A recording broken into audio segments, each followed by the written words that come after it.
Welcome back to another episode of The Summer of Me. I am so happy to be here today. We are talking about something that I like to call Hannah Montana syndrome. If you are too old for Hannah Montana or too young for Hannah Montana, I apologize. I am in the age grouping where Hannah Montana was something that we were kind of on the cusp of, like the kids I babysat were watching it. And now my kids are obsessed with Hannah Montana and they rewatch it. And I'm like, bruh, if only you could have seen what Miley Cyrus went through. But she's back. Also, her song You, I'm obsessed with, by the way. So if you need a good song to jam out to, it's fucking sexy. It's a great song. But today we are talking about Hannah Montana syndrome, TM, trademarked by me. And what I mean by that is the duality of lives that you live as a single mom slash co-parent, whatever the hell you guys want to call it. There are so many intricacies and people being like, well, I'm not a single mom. Well, I'm not a co-parent. Well, I'm not, I don't give a fuck.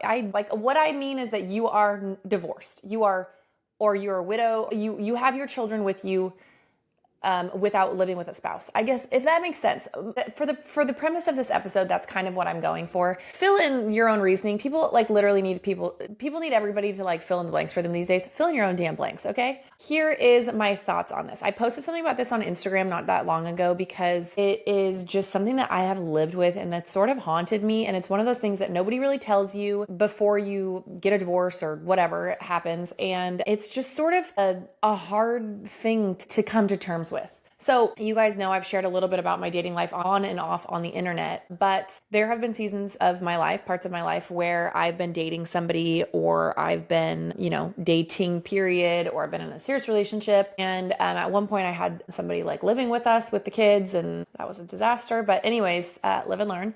But what I've experienced is there is a massive duality that happens when you I'm just going to say single mom. That's what I'm going to go for right now. That's what I'm going to call this. But when you're a single mom and your life is sort of divided and compartmentalized into different worlds. So for me, I'll use my own story. And again, you guys can fill in the blanks, but I have my kids 50% of the time. And the other 50% of the time, I have myself. I have time to myself. I can really do whatever the hell I damn well please. I could go out of town. I can travel. Obviously, the kids have games here and there for sports and whatnot, but we do a pretty good job of co-parenting, tag teaming, and if somebody's out of town, we have lots of extra help around here. And so I am footloose and fancy free 50% of my time, I would say. And while that sounds amazing, and I get so many women who are married, they're like, oh my God, I would die for that time. Oh my God, that sounds amazing to be home by yourself in your own house it's quiet. And first of all, don't ever say that to a single mom because it's great until you don't have the choice. First of all, I want to really hone in on this. It is great to be home alone in your house and it's quiet. And maybe it's because your husband has taken the kids out of the house, or maybe it's because they're at their grandparents and your husband's golfing, or I don't know, whatever people do. But it is great in those scenarios. It's not great when you are okay, so I don't get to be with my kids, even if I wanted to. I am here by myself. For me at least, I had my first baby at 22. I don't know how to be alone. I didn't know. I do now, but I didn't know what to do alone. I'm wait, you're telling me I have the next 5 days by myself? And it quickly became a really dark, depressing 5 days. Every single time the kids would leave, I would get lonely. I would feel empty. I felt purposeless. I didn't know what to do with myself. Mind you, I work 3 jobs and I always have worked multiple jobs. I've done a full-time job. I have contract positions. I've done a flourishing Etsy shop. I had a whole business selling collegiate apparel. I've done all the things. So it's never about boredom. It's about feeling wait, I don't know who I am and what my identity is outside of parenting my children. And so first I went through this period where you're oh my God, everybody thinks this is going to be amazing. And it sucks. You just don't, you feel lost in the sauce. I do not know how to operate independently. I don't know what the hell to do with my spare time. You can only make so many trips to Home Goods, to Target. First of all, and second of all, that shit is expensive and that adds up. And likely you're not rolling in the dough. Maybe you divorce a rich guy. Great for you. But for me, I wasn't rolling in the dough. So the last thing I wanted to be doing was going and spending a bunch of money. And so, this is a little bit of a side note, but I think that we glorify society maybe, or women who are married or have a spouse and have children or whatever, glorify this oh my God, you get all this time to yourself. And yes, there are moments once you come to terms with it, once you accept it, once you learn how to live like that it's phenomenal. I will not say otherwise. There are days where I'm yes, I have a whole kid-free day. I can get so many things done, or I can just lay on my ass and not serve anybody snacks, not have to do anything that I don't want to do. That's great. But the having the choice is really what makes it like the greatest. And so if you do have the choice, and if you're one of those people who is happily married or just is married and you have a spouse where you can you can say like, hey, let's tag team today, or can you get the kids out of the house? Be grateful for that. Like just take a moment of gratitude for that, because it is like knowing that people are going to come home at the end of the day, knowing you're going to get in bed with somebody, knowing your kids are going to come home and be like, Mom, I missed you so much. That is a really special feeling that we all take for granted, myself included, when you don't get that at the end of the day. So it's like, today I have this whole day where I have no children, but like I already dread 8 o'clock at night when I'm like this is sad to go to bed in a quiet, dark, empty house by yourself. So more on like the duality of living as a like life as a single mom. I know this hits a button for people, because when I post about this online, people are like, yeah, wait, holy crap. Like nobody's ever said this out, like in this way or whatever. Not that I'm like this massive thought inventor, but like genuinely, I don't feel like people talk about this on the internet. Something happens when you develop your own life, right? So like I have a life outside of my children that I live on the days they're not here. I have somebody that I'm dating. I spend a lot of time with that person. I have friends that I see. All of that stuff goes into the category of like days that I don't have the children, right? Because not only is there like this element of mom guilt where it's like when I have the kids, I should be 100% on the kids, but at the same time, like I miss the kids. So like when I have the kids, like I want to be pouring my attention into them. Not to mention like my time to work and do all those things is so much more limited, because it's just me responsible for meals, feeding, bed, bath, beyond. And like when it's school in session, there's sports and there's all these things. And so when I have the kids, like my life is really revolves around their world. Like everything is about the kids, pretty much everything that I do. However, when I don't have the kids, everything is like what I want to do. It's around around my friends. It's around who I'm dating. If I have plans with somebody, I try to put everything in those days, travel, all that stuff. And both of my Hannah Montana lives are wonderful. Like I really love my life.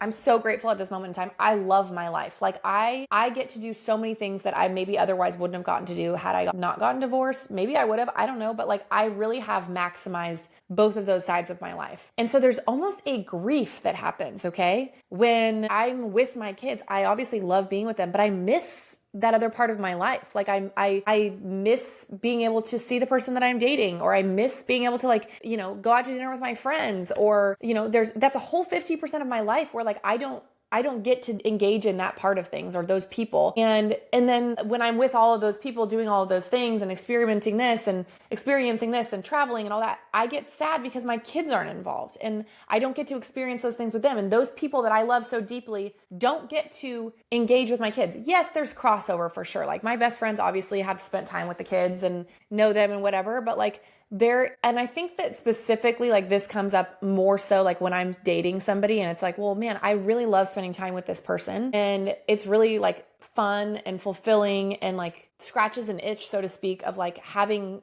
a partner. But then I get sad that like that person doesn't get to experience life with my children, and like that's a huge part of who I am and they know that, but like they don't get to experience that.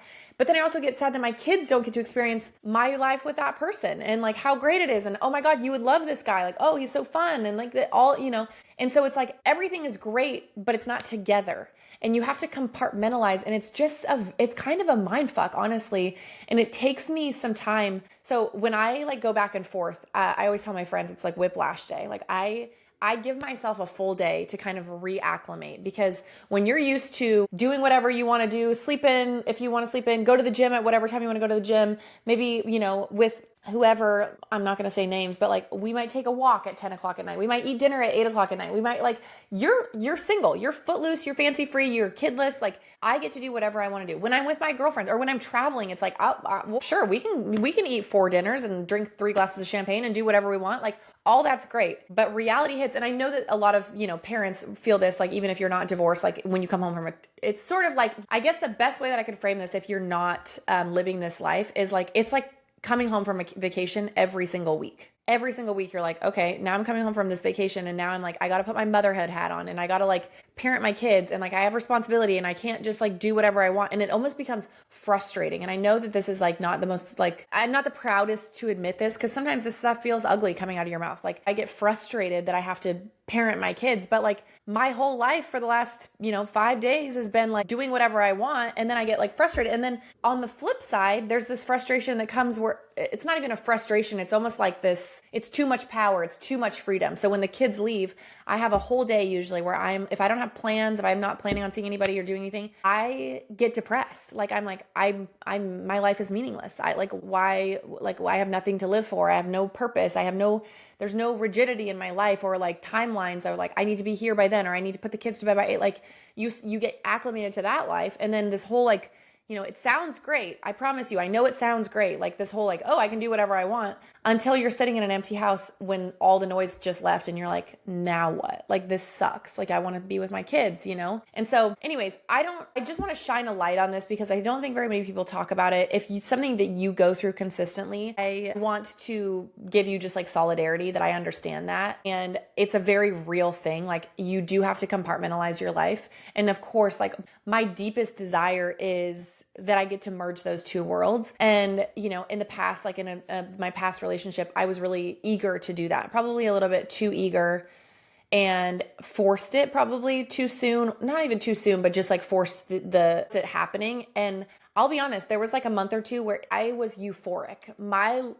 Because I got to combine my two worlds. I was able to take my two compartments of my life and merge them together. And my kids got to see the best parts of this person, and this person got to see the best parts of what it's like to be part of this family. And like, I was in bliss. I remember going to bed every night and being like, this is the greatest life I could ever imagine, because I got all of the things that I wanted under one roof in one place. And I know that the time will come where that will happen again with whomever is meant to happen with. But I long for that, and I miss that, and I got a very small taste of it. And I think like when you're married and you have children together, you don't even understand like how special that is. And I mean, God, like now it's even more mind blowing to think like those are children you created together. Like that whole bond is like so special. And if you have that, I just encourage you, like, just take a mental note and take a moment of gratitude for that, because it's special. Like it's a really cool thing. And while it's something that like I won't get back that part of things, I do like fully believe and intend to like